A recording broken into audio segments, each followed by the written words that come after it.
नमस्कार शेतकरी मित्रांनो, मी शेतकरी पुत्र कुणाल जतकर। आज आपण आपले युवा शेतकरी निखिलभाऊ जगताप रुई येथे आलेलो आहे। त्यांनी त्यांच्या शेतात पेरूच्या झाडाची लागवड केलेली आहे। आज त्यांनी एक आदर्श घडलेला आहे आपल्या विदर्भासाठी आणि खास करून यवतमाळ जिल्ह्यासाठी। आपला यवतमाळ जिल्हा आत्महत्याग्रस्त जिल्हा आहे। आपण सोयाबीन, कापूस, तूर याच्यातच गुरफटलो आणि कर्जाच्या खाईत चाललेलो आहे। आज हा व्हिडिओ बनवण्याच्या मागे असा उद्देश आहे की ज्यांच्याकडे पाण्याची व्यवस्था आहे, 4-5 एकरावाले शेतकरी, त्यांनी 1 एकर तरी पेरूची किंवा इतर फळबागेची लागवड करावी आणि आपलं उत्पन्न कसं वाढेल याचा विचार करावा। आपण त्यांच्याकडून जाणून घेऊ की त्यांनी पेरूची लागवड कधी केली, त्यांचं उत्पन्न किती हे त्यांच्याकडून जाणून घेऊ आपण आज। आम्ही हे पिंक तैवानची बाग 1.5 वर्षापूर्वी लावली होती। याच्यात पहिलं उत्पन्न निघलं होतं, लगेच आता दुसरं उत्पन्न रेडी आहे। त्याच्यामध्ये आपण 2 एकरात 1700 झाडं लावलेले आहे।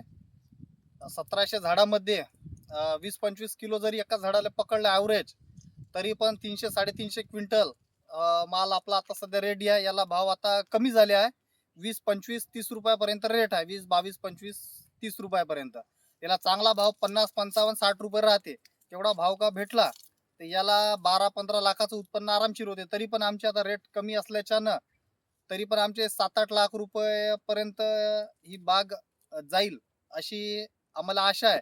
आणि याच्यामध्ये गव्हर्नमेंटची सबसिडी जवळपास एका हेक्टरसाठी 2,28,000 रुपये आहे। तर याच्यातनी आपल्या लागवडीचा खर्च हा जवळपास 70-80 हजार रुपये येईल सगळा खर्च, प्लस त्याच्यात आपल्याला गव्हर्नमेंटची सबसिडी पण चांगली आहे। म्हणून सगळ्यांनी 1-2 एकर सगळ्यांनी बाग लावावी आणि आपलं जे हे असतात म्हणजे आर्थिक आर्थिक म्हणजे दृष्ट्या चांगला म्हणजे हे होऊन जायचं।